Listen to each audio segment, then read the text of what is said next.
São 1h40 da manhã, estamos vindo do restaurante.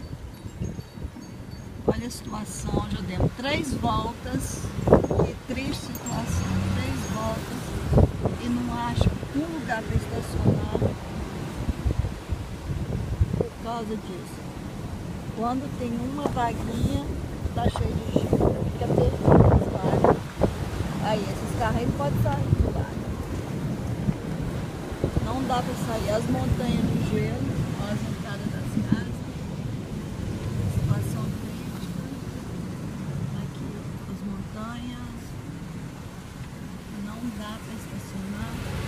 Quase entra o gelo dentro do carro, os carros de lado. Olha do outro lado, ó.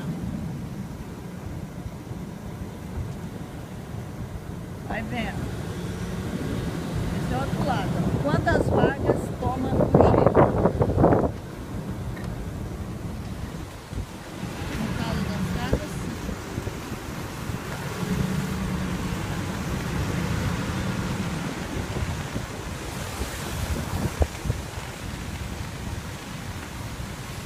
com essa já é a 4ª volta que nós damos aqui para achar vaga hoje. Aquele prédio lá de esquina é o que eu moro. Esse aí. Esse aqui é o carro de entrega de supermercado, que foi enviado aí já tem 3 dias. Nunca tinha. Aí eu moro. Via Brasil.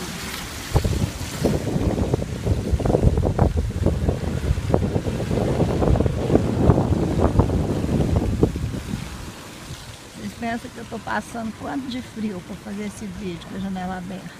Hã? Vamos ver se vocês adivinham. 12 graus abaixo de zero.